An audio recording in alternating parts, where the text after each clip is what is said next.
Welcome to another episode of Living Your Spark Second Half. Today's guest is Laura Volz, and Laura is one of my second half Spark School students. I asked her to come on and share her story because her story is very fresh. She only joined the school back in February. And if you're curious, what the heck is the Second Half Spark School? It's a signature program that I have to help women find new purpose after their kids are grown. And I will say, not every one of my students has kids, but the reason why I talk and speak specifically to women who are experiencing the sadness of the empty nest is because that transition from having a purpose, really, of being a mom for more than 20 years.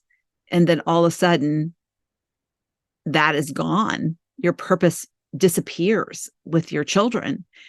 And then it's like this void. It's, what do I do now? And I think, and this was for me, a lot of women don't even realize that it's purpose that they're missing. They just feel so no longer valued. I've heard women who come into my free training say, I feel invisible. I feel lost. I feel stuck. So there's all these words, but nobody really comes in and says purposeless. But when I say, would you like to find new purpose?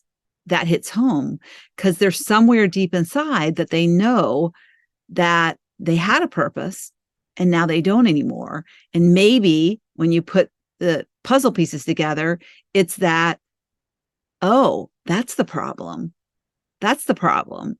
And it's not that our purpose is over. It's just that we need to find new purpose. And so what is that?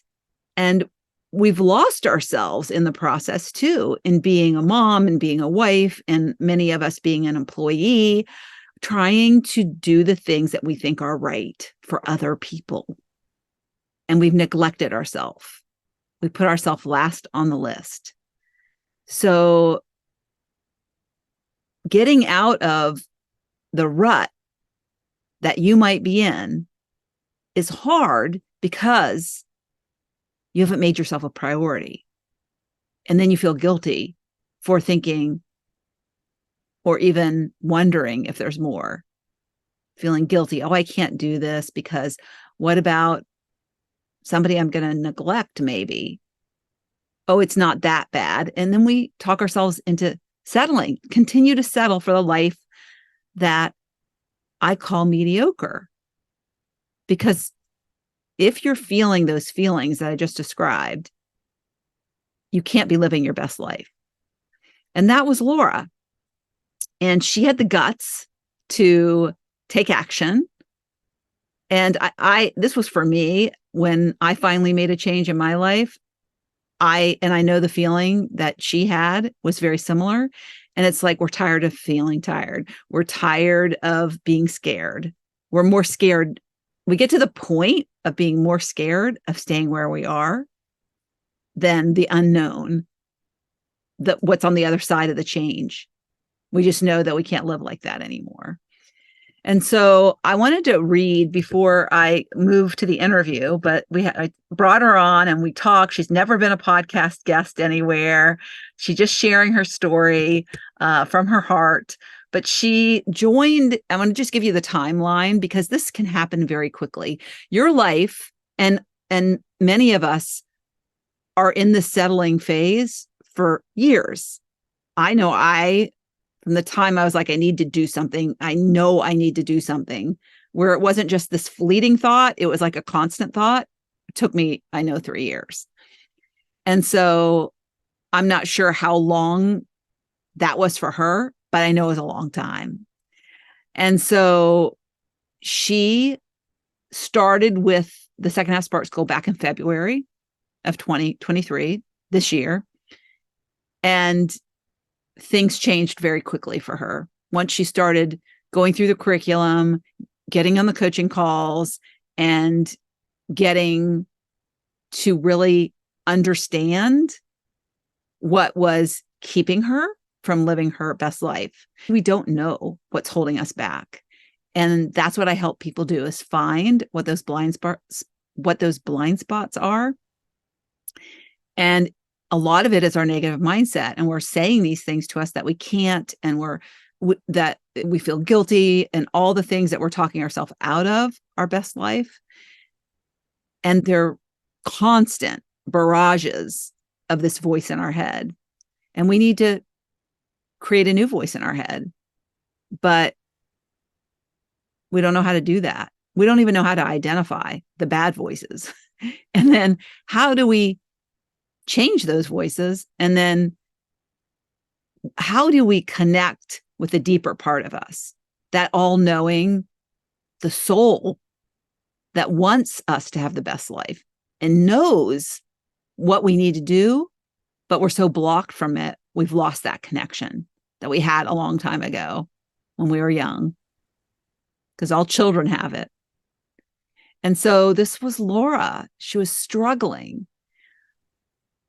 But I got an email from her, and I love these emails that I get when it all comes together and my students realize how far they've come, but yet they're just skimming the surface of what's possible for them. And that they start to see this bright light at the end of the tunnel that they've been in. It's like they've come out into the clearing, right, where the sun is. But I just wanted to share the beginning. I'm not going to read her whole email, but I'm going to, and she does talk, we do talk about her email and the fact of what's the gist of it, like the big thing that she did, that she was sharing in this email. And I talk about that in the interview. But one of the things she does say in this email is, quote, "I would not have made such a bold move 6 months ago." End quote.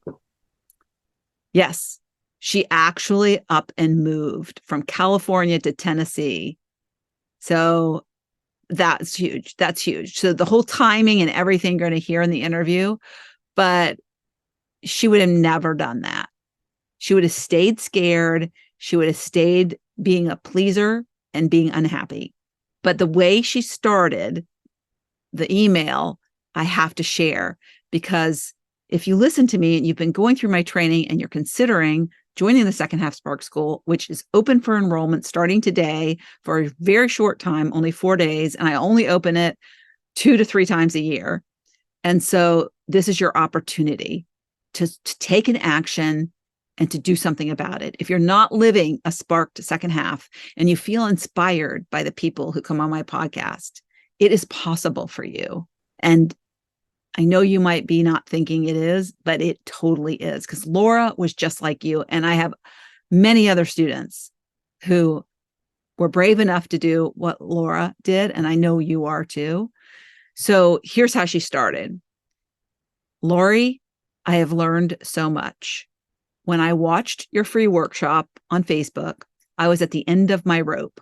I felt like you were talking directly to me. I knew there had to be more for me. But what? How do I find it? How do I know? I decided to sign up for your Second Half Spark School. I don't usually do this kind of thing. I didn't know what to expect, and it was very scary.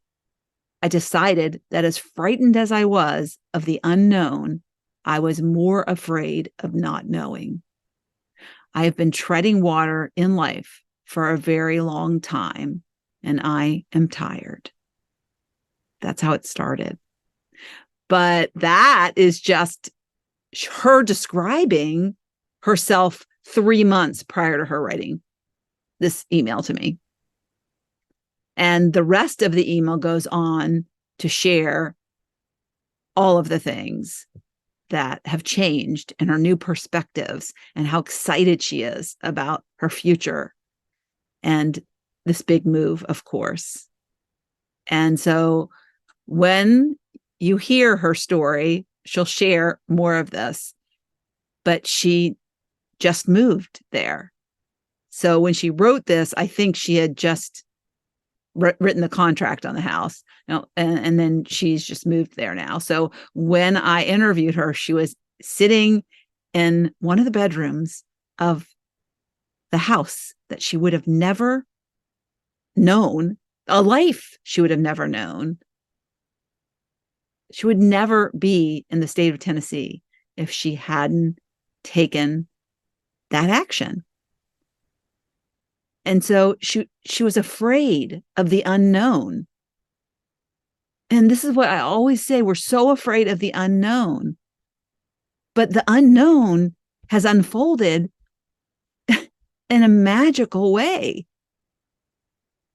And so why are we so scared of the unknown when 99.9% of the time it's going to turn out way better than we can even imagine? So without further ado, let me introduce you to Laura Volz. Welcome to another episode of Living Your Sparked Second Half. And I am very excited to have one of my students here who has had an incredible ride, if you will, since we met. Hello there, Laura. Hi. Hi, Laura Volz. She even has my name. And actually, some of my listeners might not know this, Laura, but my real name is Laura. So now you know. But I go by Lori, and my parents never called me that. So unless I was in trouble. So yes, a little random fact. So I have Laura here because I have enrollment open for the school, and I love to find students who have really great stories to share about their before and after. And what I say after is there is never an after. There is just a continuation, right, Laura? That's how I feel. That's right. Yeah. Yes. Yeah. So it's kind of like the seal has been broken. And so my friends used to say that when we would go to bars and we start drinking, and it was like, once you go to the bathroom, the seal's broken and you have to keep going. So once you like taste the success and the joy of the transformation, you just keep moving on and learning new things and applying them. So why don't you, I'm just going to turn the baton over to you and let you introduce yourself, a little bit about yourself and who you are. If you want to share your age, I'll require that. And yeah, if you have kids, grandkids, all the things. All right. Yeah. Thanks. Okay, so my name's Laura, as Lori said, and just a little tidbit. My parents called me Lori growing up, and I became Laura as an adult. So I had no idea. yeah, I'm and shocked. That is so I know. cool. Why did you go back to Laura? I don't know. I just seemed more grown up to me, I guess. Yeah, it But is. It is a very pretty name. they called me Lori, but Oh, my parents still did when they were still alive, but everybody else called me Laura. Anyhow, I am 64 and proud of it. I'll be 65 next month. yes. Yay, yay to 64. I feel like I have a lot ahead of me. I am married and I have 4 kids with a combined marriage. I have 5 grandchildren. I recently retired, and that's all due to some stuff I've talked about with you. Mm-hmm. And what else did you ask me? I'm petting Yeah, my that was pretty much who you live with. You've got a dog in your lap that you're stroking. yes, because 'Cause, I don't want to jump on me. yes, you just moved, and the poor little thing is a little, I think, acclimating and wants to be a little clingy. Mine's clingy anytime, anyways. But yeah. And so you're in your second marriage. So a lot of people can associate with that. I'm in my second marriage. How long have you been married this time? This time, 29 years. Okay. And do you have kids with him or just had kids brought No, to the marriage? Okay. no. We have mine and his. My 2 boys are 45 and 41. His 2 children are 40, I'm doing the math here, 42 and 53. Okay. Great. So I have a stepdaughter that's 11 years younger than me. Oh, wow. That's crazy. Yeah. So what I want to start with is when we met in a free training, I think, because that's how I meet most of my students who come in. And so I do different free trainings. So I don't know which one it was, but, and you haven't been doing the work as long as some, because some people that I have come in here on the podcast episode have been with me 2-3 years. So you're more one of the newer people. who have had incredible changes in your life. And so that's one of the reasons I wanted to bring you on. And I know you've been busy moving, and that's part of it. So one of the things you told me that I remember so vividly is that I have done more in the last 6 months than I ever would have done had I not, and what I like to say, chosen yourself, made yourself a priority, and made your life and the quality of it a priority. And so I think that's the best thing to start with is, what did you do that you weren't doing?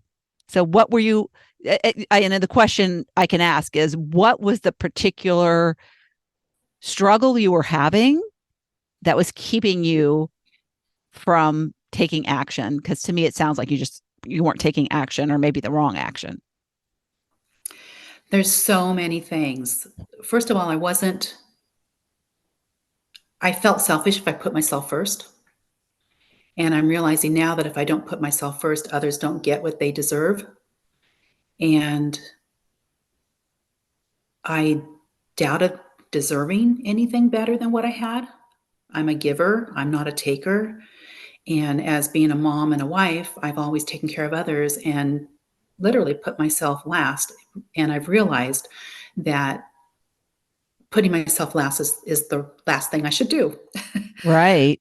Right. um, How did you shift from feeling like that was a selfish thing to realizing that was the thing you had to do? a lot of it was because of your classes, your all the sessions. I'm trying to think where it started because it kind of seems natural now. So it's kind of like breathing to me, Oh, but that's wonderful. I know, and I still have so much to learn. But I think I met you in January of this year. That's when it started. Yeah. And you had said, the best is yet to come, what you'll find your purpose. I had no idea. I didn't even know what direction I was going. I just let it go. And I don't even know if I'm answering your question. No, this is all great. I'm trying to get in your head from where you were, Mhm. because I think that I helps was people. I was at the end of my rope in the beginning. I couldn't see the light. I couldn't see anything beyond misery and feeling stuck.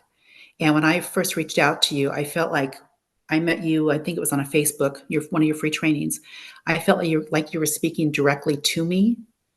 And even though I'm not normally open, I felt like I could not reach out to you. I was miserable at work. It was humdrum life at home, and I needed change. Yeah. Yeah. And so it sounds to me, and I don't want to put words in your mouth, but it was kind of like desperation. Like, I got to do Absolutely. this. Yeah. Absolutely. Yeah. Yeah. So was there something in the training that made you think, I don't want to stop? I need more. I haven't even scratched the surface. Was there a realization somewhere along the way that, Well, I've read about it, but I had never really knew about manifestation. And that just hit me hard. I've been doing a lot of manifestation since then, and it's amazing how it works. I was negative. mm, And I didn't want to be negative anymore. And that's what made me want to keep going also. yeah. Those ants and pets that you talk Hmm. about in your training, Hmm. they're magical. Yeah. I cannot believe what's happened with that in the last months. Yeah. Yeah. I was talking to one of my students last night, and I was asking her to reflect on how she's changed over the time that she's been involved with me. And she said, I've become a more positive person. I was not a positive person. And that negative voice in our head, we carry her with us everywhere, and she won't go away. It's like having this mean girl that is our like BFF, and we can't get rid of her, but she's the, it's just like, but we've invented her. you know, she's our nemesis, but yet she's a part of us. Right. And so I loved it because she said, my entire family is negative, and I am now the positive person in the group. And I try to get them to see a different way. And it's hard to change people when they don't know why they're doing something. It's just come so natural to be that way. And what I said to her, because I heard this somewhere and I thought it was so good, is that I said, they're energy vampires. They're because when you're around negative people, any little ounce of positive energy you might be putting out there, they'll steal. They'll suck it right out of you. And so I love that she's now recognizing that. So she has the shield. And I, they don't know they're doing it, but it's shifting that energy so much that then you have the power to have that energy attract more positive people into your life and repel the people that aren't right for you. So with the 6 months that you said, I've done more in 6 months. Can you elaborate a little bit about what you started to do when you started to make these mental shifts in your head? Well, I have learned to say no. Not all the time, but a lot more than I ever did before. I've learned to set boundaries. I have learned that what is important to others for me to be doing may not be important to me. So that's a big switch for me because I'm always, for lack of a better word, I'm trying to think, I'm always doing what others want me to do. I always have in the past. Now my husband will say to me, he goes, "Oh, you're just trying to be empowered." I'm like, "Yeah, I am." Good. Like Yeah, there's something wrong with that, right? yeah, exactly. Well, I wouldn't want that. Yeah. Yeah.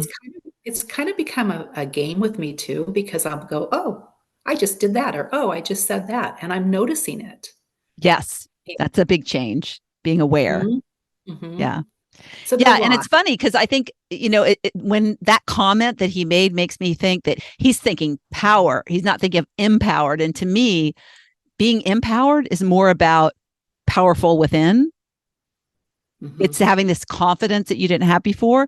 Whereas I think what maybe he's coming from, or some people might think, is it's power over other people. And that's not what it is. Empowerment is within, not external.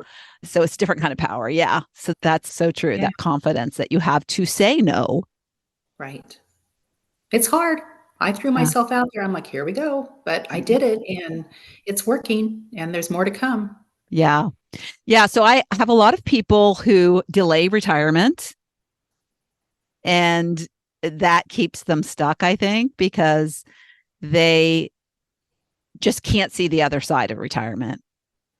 And since we tend to be, our human brain tends to see more of the bad or the negative, our human brain tends to latch on to the things that only we know about, and we don't yet know the best that is yet to come, because we've I turned lost our you for a minute. yeah, because we've turned our imagination off, right? So Mhm. we're no longer we're no longer imaginative beings.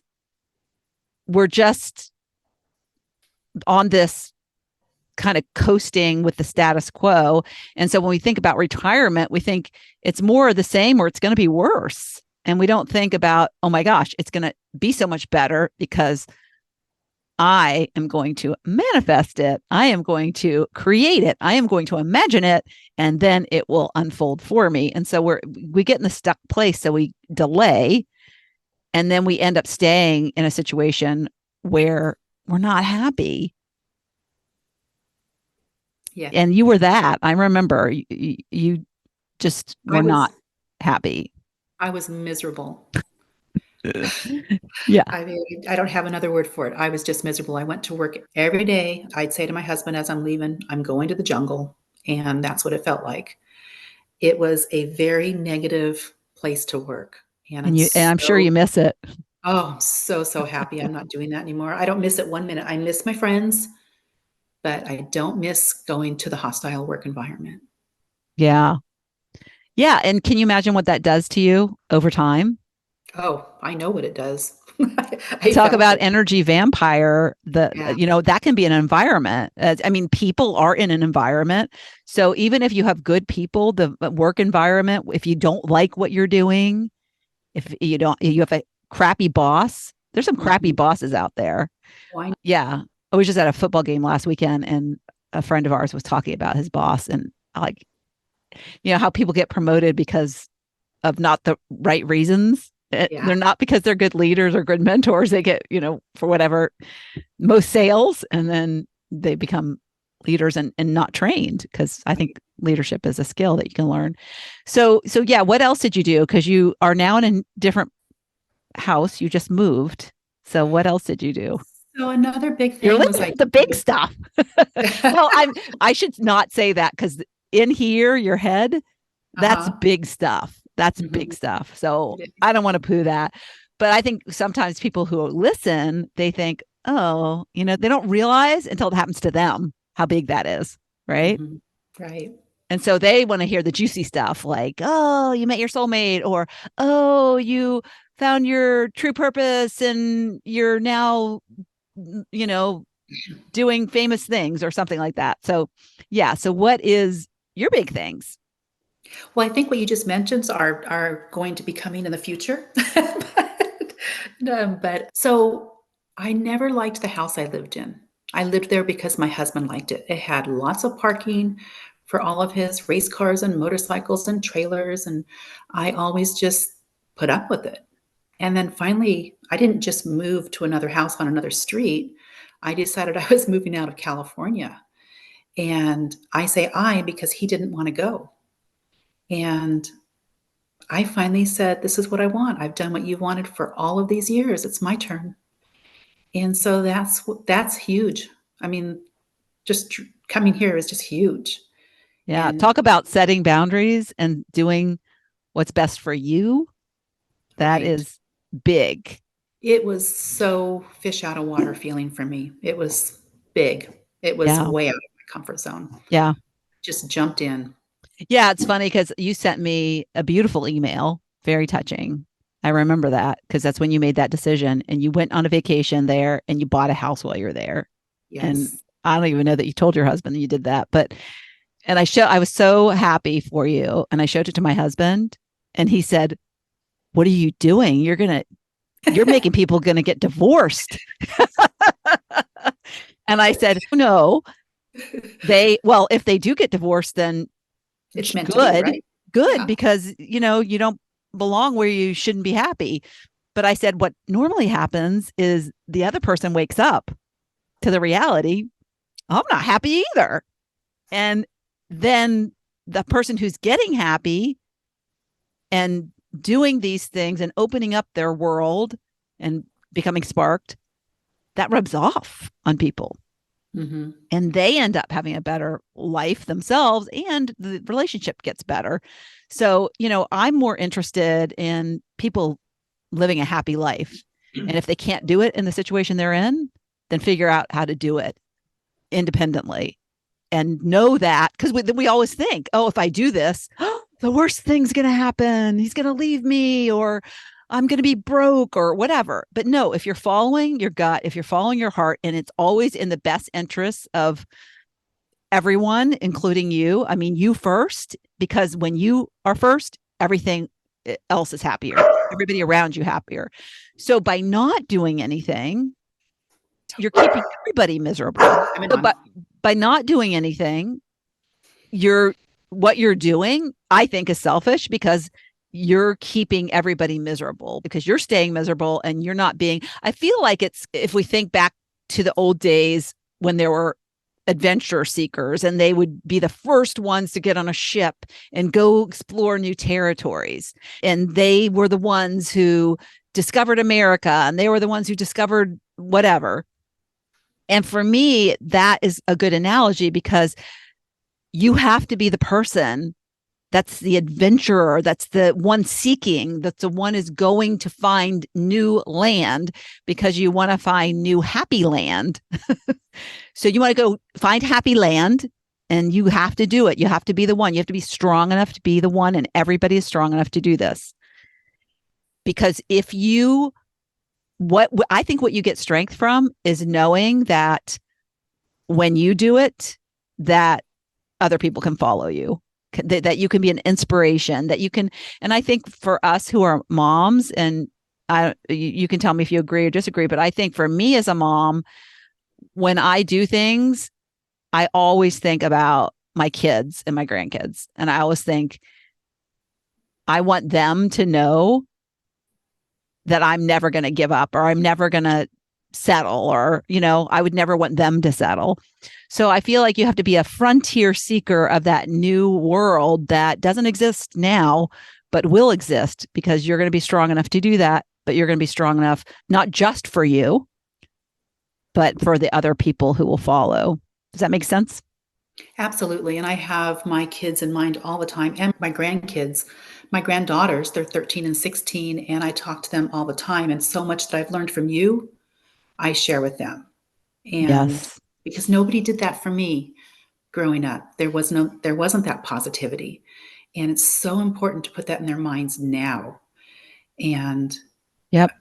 it's priceless. And Yeah. when you were talking, something that I remembered that I didn't mention earlier is you had us do an exercise about, what is the best thing that can happen if you make a change, and what is the worst thing that can happen. And I remember writing those things on the paper, and I used both of those when it came to moving, and I used both of those when it came to retiring. And it was so helpful and so insightful. Yeah. Yeah. Because when you put those two things down, the what's the best thing is a place where it allows imagination Mm-hmm. to come in. And we think we're not imaginative. We're all imaginative. We're all creative at our core, but we just lose that along the Mm-hmm. way. And it's even scientifically proven your brain changes as you get older. And when you're little, you can get into these brainwave states where imagination just flows like constantly.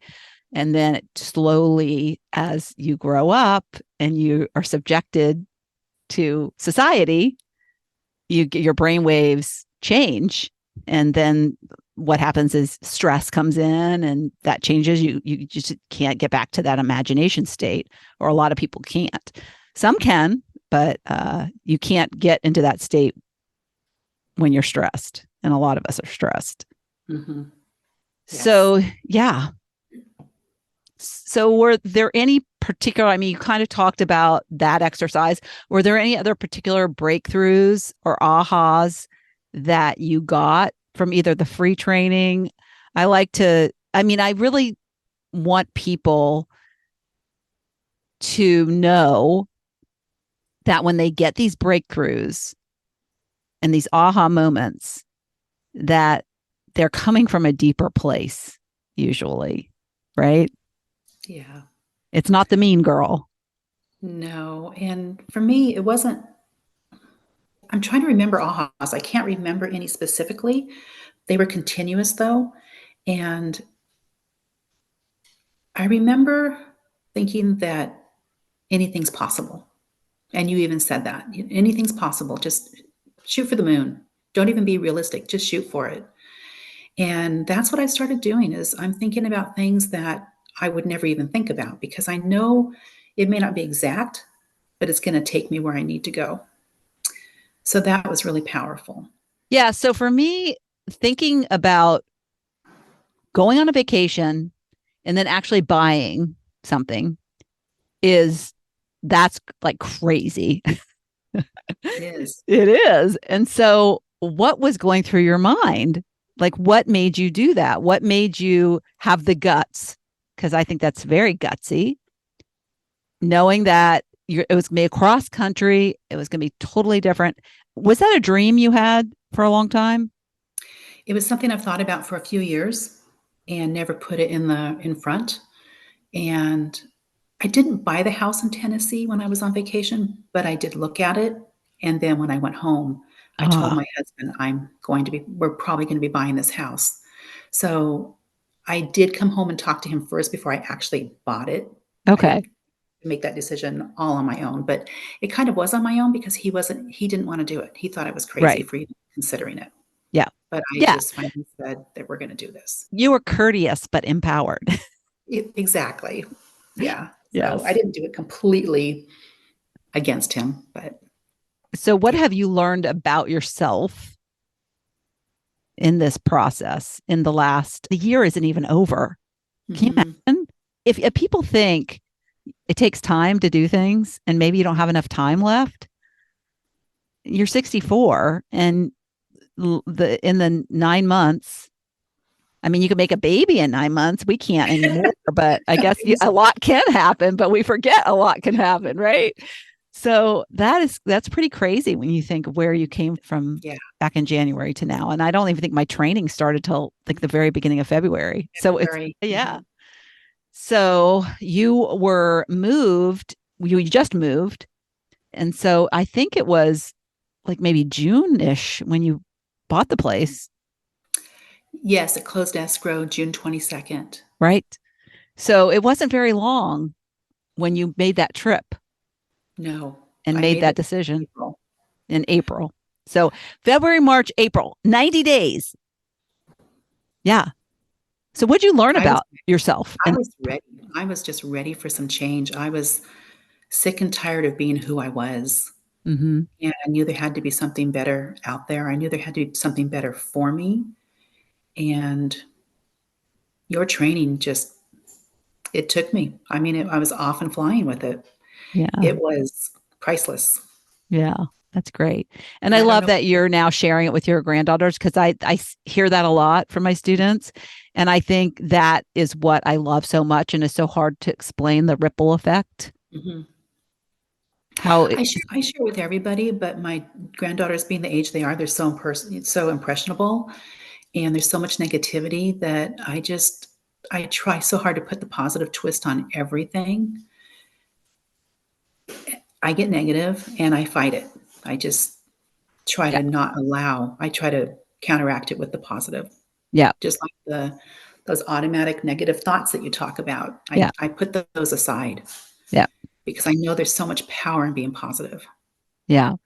Yeah, and that's something that I think when you say it's kind of second nature, it's because you have this level of awareness, this consciousness that you didn't have before, and that's going to stay with you. That you're not going to. It's like you can't unlearn that once Mhm. you learn it and you learn the science behind it and how our brain works. You can't forget it. It's there, and so you No. can't. It's like you can't help but improve your life because of that or know that the choices you're making, it's all you and you have the power to make better choices with your thoughts and you can brainwash yourself, which is always sounds very scary and very bad because that's what we associate, with all the getting kidnapped and getting brainwashed. But there is brainwashing you want to do to get rid of the mean girl. Got to brainwash her out. So you got to brainwash bad things out, not good things out. So that's the key there. Mhm. So, Yes. how has your relationship with your husband changed? Well, I think I don't even know how to put that to words. I don't listen to him as much as I used to, which I think is frustrating for him, but he tends to be kind of bossy, and I used to just go with it. Now I'm like, "Okay, I heard your words, but I'm gonna do it this way, and I know you're not gonna like it, but this is how we're doing it." I wonder why he doesn't like empowered Laura. Yeah. It's kind of funny, but yeah, no, he's noticed a big difference in me. I don't know if it's good or bad, but he's noticed a big difference. And Yeah. my best friend has just said, "Laura, you're not even the same person." Hmm. She goes, "I love what you're doing, and I'm so happy for you."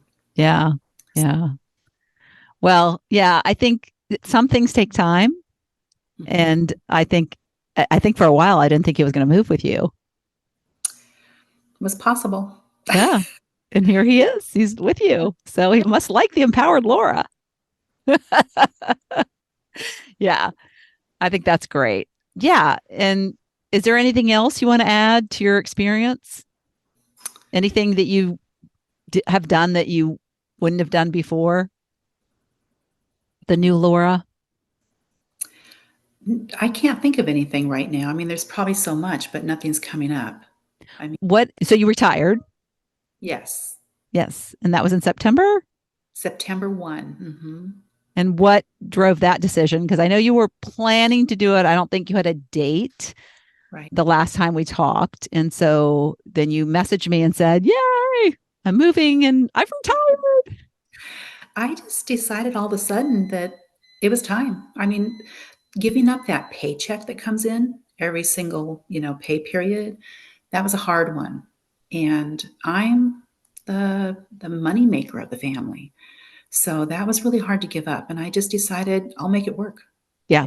Never. I'll make it work. Yeah. I know there's more. I'm not done working. I'm just done working at that job. Yeah. I don't Yeah. know what I'm going to do, but I'm working on it. I'm working Yeah. on some things. Yeah. Well, I love that because you said that earlier and it's coming. I know it's coming. So you have this confidence that is going to happen, which is great because that's part of manifestation, the process. But the thing that I think a lot of people don't realize is that you have to be right on the inside in order to get that thing that you want. And I just did a podcast episode on it, but I had a great guest who wanted this soulmate and wanted this perfect life. And it was so funny. We had the best conversation because she had to learn the lessons and get it right on her inside, which she eventually did on her own. And guess what? Then that soulmate was manifested into her life. It just didn't happen on her timeline because it couldn't happen because Right. she wasn't who she needed to be. Right. She wasn't aligned with her true self. And so you just got to find your true self first. And if you're not happy, you're not your true self. And then things fall into place. And so people want instant, it's what's the blue pill that'll fix this.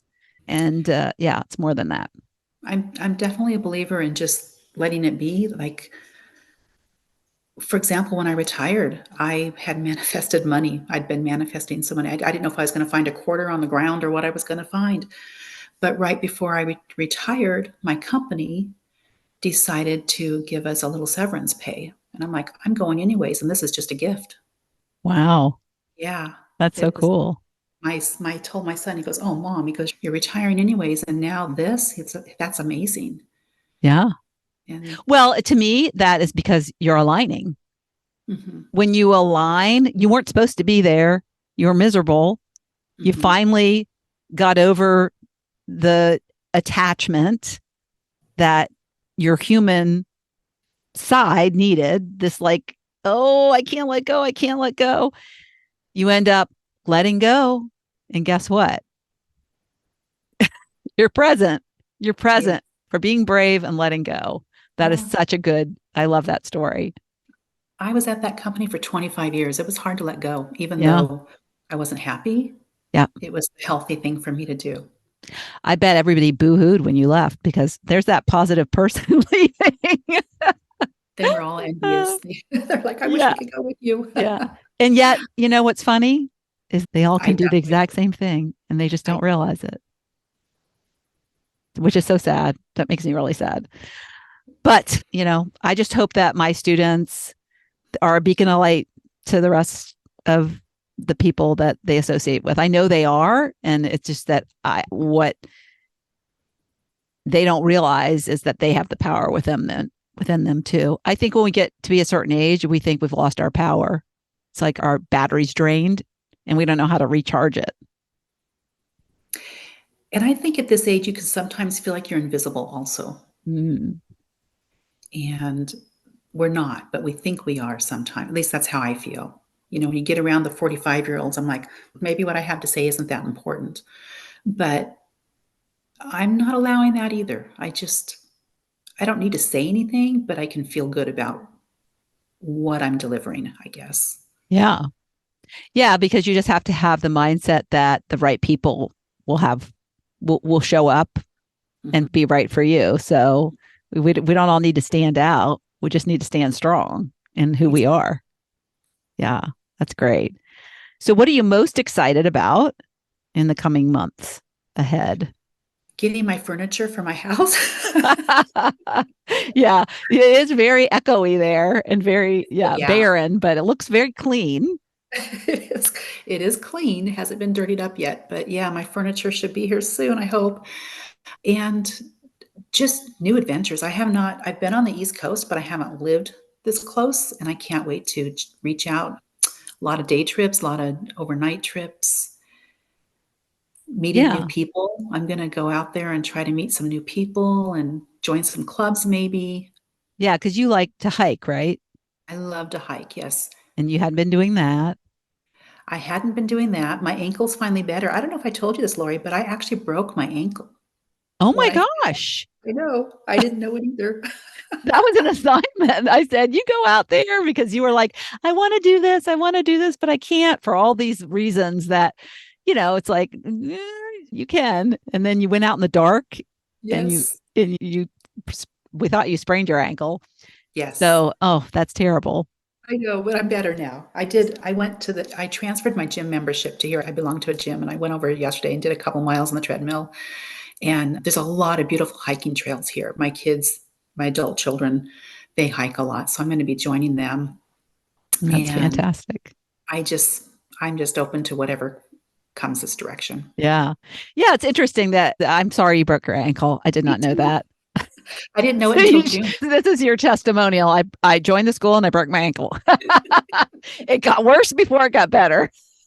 Well, in June, I went for a walk. I walked 3.5 miles and I came home and my ankle was swollen. It was burning. I had to ice it and take Advil. And I called the doctor and she said, come on in. They took another x-ray and they said, oops, it's actually fractured. Oh, So I had been walking around on a fractured ankle for 3 months, but wow. it's better now because it was in a brace and I've been doing physical therapy. But Oh, it's wow. kind of Just in time for your Tennessee life, all healed. funny. Yeah, you Yeah, left that behind you when you got in the car and drove cross country. So that's great. exactly. That's great. All right. Thank you so much for being here and sharing your story. And thank you so much for doing the work and being willing to listen and to apply. And most of all, to be brave when you didn't feel very brave when you started. No, I didn't. Thank you. Yeah, it's been a joy watching you. So, Thanks. and I will continue to hear about all your adventures and make sure to post in the student community when amazing things happen. So, because, yeah, you should take a picture of your house and post it in the group so we can all see your Okay. little place. Yes, I'll very do. exciting. All right. Anything you want to leave anybody with? A quote that keeps you going, something that, an affirmation, anything that somebody listening can say, hey, that's action oriented. That's one thing that I can do. Just don't stop. Keep going. Keep your mind open, keep your thoughts rolling, and don't stop. Just enjoy the journey because it is a journey. Yeah.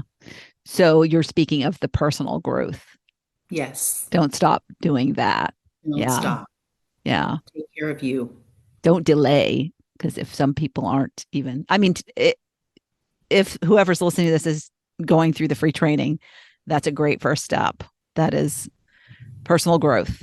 Definitely. So I love it. Then when people, because a lot of times when you sign up for something free, I do this and I'm like, oh, I'll get to it. And then it expires and I don't do it.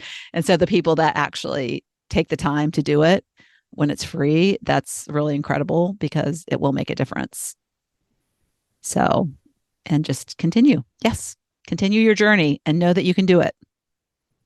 All right. Thanks so much. Thanks. Thank you so much for tuning into the Living Your Spark Second Half podcast. If you'd like to watch my guest interviews, you can find the video version of this podcast on my Not Your Average Grandma YouTube channel. Also, you can check out what I have going on at the moment by going to my website at notyouraverage.grandma.com or find me on Instagram or Facebook at Not Your Average Grandma. If you like this episode, please mention it to a friend and don't forget to leave a review so I know the topics you like best and can bring you more of that content in upcoming episodes. Last but not least, remember to always listen to that inner voice that will never steer you wrong and make living from the most sparked place possible your biggest priority. When we do that, we make the world a better place.